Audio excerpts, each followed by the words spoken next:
Again, this is me back here with these guitars that I lovingly restore or set up, make into good players, and try to find new homes for them without killing people on the price. And I love instruments, that's why I have this channel. I try not to use the channel as purely promotional, but more informational. But there are some things that I like to get into beyond just guitar manufacturing, design, brands and things like that. And that's the psychology or the philosophy behind buying and selling guitars, because I think it's something that us guitar enthusiasts and collectors should talk about. Now, as I've told you before, I sell a lot of guitars locally. I just find it easier. People come try them, they like them, they buy them, you know, that's it, done. But I also have a Reverb page, and I sometimes list stuff on eBay as well, because that's alright too. I mean, I set up the guitars well enough to be confident that when I pack them up and ship them out, people are going to be happy with that they got what I said they were going to get, and I don't have very many problems. And the better I get at setting up guitars, the less problems I have. But I do deal with issues, and I think it's important to talk about it. And one of the things that I deal with is, I'll call it the unreasonableness of some buyers. I've talked about some of these issues in the past. You know, you have people that come over and they want to buy a $100 guitar, and they want it to match their $1,000 Martin or Taylor. It's just unreasonable. There are all kinds of shenanigans you deal with local selling, people not showing up, people just not responding, low ballers. I get quite a lot of low ballers, you know. It's quite easy to say no, really, so it's not that much of an issue. But then I get people that make requests that just flabbergast me, and I had one this week, so I thought I'd do a video about it.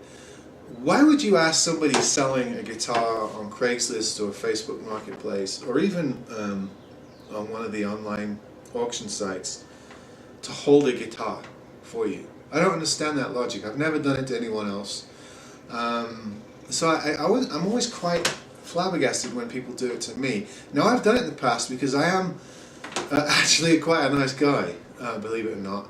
And I try to work with people, and I've extended myself too far in the past, and I've had to change my policies on a number of things. Things I don't do anymore through learning the hard way. I don't do meetups. I don't drive places to meet people unless it's, you know, some lady who wants to buy a ukulele and she's frightened to go to a stranger's house and she's willing to meet me at the Starbucks on the corner by my house.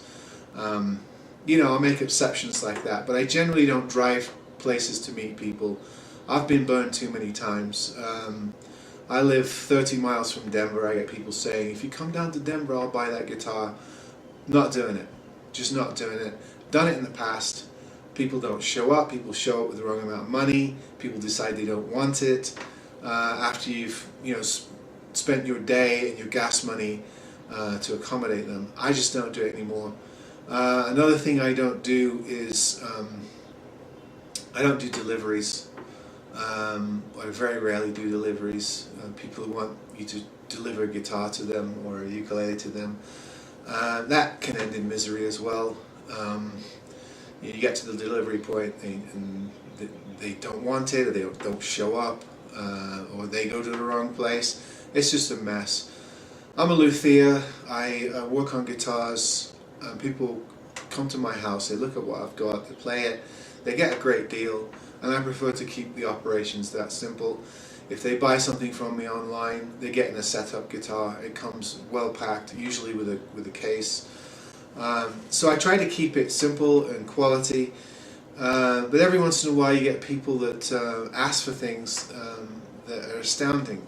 One of the things that I get asked for every once in a while is to hold a guitar. Now, there are a number of ways this works. The number one way is, I don't have the money.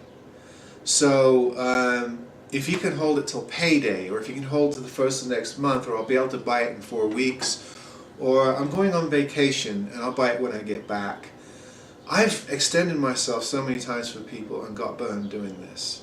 In fact, I would say at least 75% of the times I've done this for people, I've got burned. I've taken something off of a listing, I've lost the chance to sell it, I've held it for someone, and they've reneged or not shown up or changed their mind, or something's happened in their life and they suddenly can't afford a $100 ukulele. You name it, I've heard them all. But still I get people doing it. Sometimes they'll offer you a down payment. If I send you $15 with PayPal, can you hold it till the beginning of next month? Again, I've done stuff like that. People change their mind, people don't show up, they want the $15 back.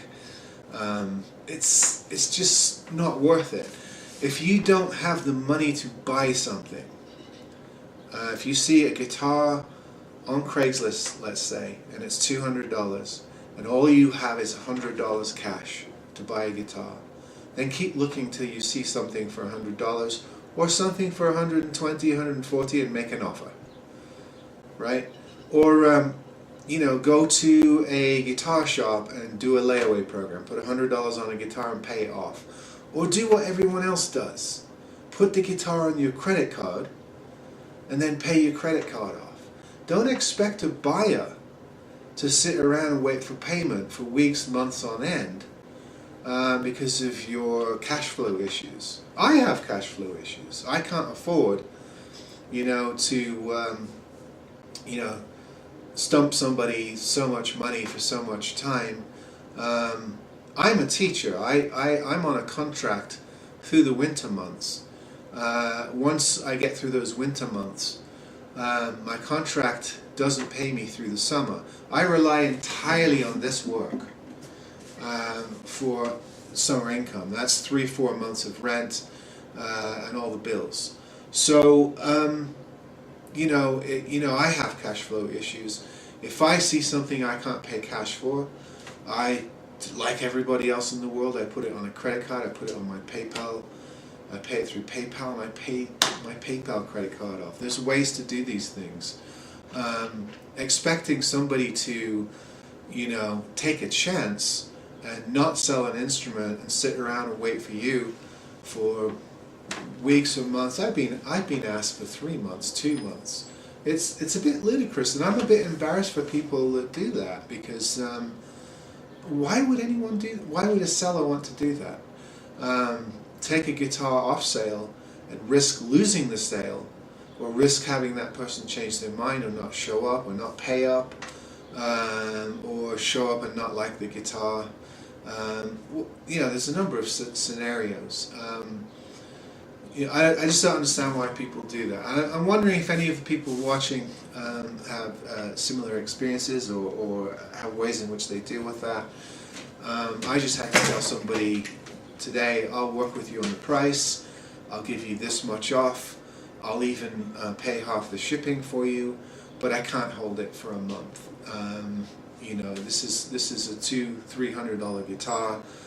It's going to pay some bill of mine. And it's just like anything else. Your job wouldn't, if you went to work, how would you feel if they said, well, can we pay you in 4 or 5 weeks? We don't have the money in our account right now. No, it's not fair. It's not equitable. It's I don't know why people even ask to do that. But anyway, it just came up. It's come up a couple of times this summer, so I thought I'd do a video on it. Maybe I can just send this video to people that do it. You shouldn't have to explain these things, but for some reason or another, people just expect things that are should be so obviously not doable. I've never done that to anyone, and I wouldn't do it to anyone. If I can't afford what you're selling, I either don't buy it or I find a way to buy it and pay back. There are a number of systems in place by which you can do that. I do accept PayPal from people, and you can pay a PayPal invoice with a credit card. You don't even need an account. So we've made it simple. This whole buying and selling, we've made it so simple in the 21st century. There is really no excuse One time I had somebody buy a violin and they wanted to write me a check and have me hold the check for a week. And I said, no, why would I do that? If this check is not good now, how am I supposed to know it's good in a week? It's a, you know, it's a fraudulent, and it's a felony to write a bad check, but people still do it. That's why a lot of people don't like taking checks on local sales. But you know, people ask you for weird things, strange things, and most often than not, it's trouble. So you can't blame sellers for wanting to stay away from that. Most people who are selling stuff pay the cash or move on. Don't waste my time. Make me an offer if you can't afford it. I'll see how close I can get. But yeah, I'm not going to take this guitar off of all my auction sites and put it in a corner for you to show up in a month and buy it. You know, 8 times out of 10, it just doesn't happen. Something goes wrong with that arrangement. Even stores won't, even shops won't do that for you. You know, you have to put some money down, put it on a layaway. Some shops don't even have a layaway program. They'll tell you to use your credit card if you don't have the cash for it. Some shops don't even do that. So, you know, expecting a private seller to do something that a lot of corporations and shops won't do, guitar shops won't do, is a bit much. But anyway, I'm just throwing that out there. I'm surprised it's an issue. I'm surprised people keep asking. But you know, I'm sure that, you know, there are a few of you out there that have dealt with this. By the way, I know that some of the luthiers on YouTube that I've had conversations with, people like Randy, I suspect Dave up in Canada, and some of the other, you know, luthiers on YouTube. This is their income. This is their job. So you know, they don't have, you know, another job. This is what they do. They live on the money they make from fixing up and selling or restoring and repairing guitars. It's just not fair to do that sort of thing to them. I mean, you're messing with their income. Everybody has to pay bills. Everybody has to live. Everybody has to eat. And you really, you know, that should be a no-brainer for anyone wanting to buy anything. Find a way to pay for it or move on. It's as simple as that. See you next time.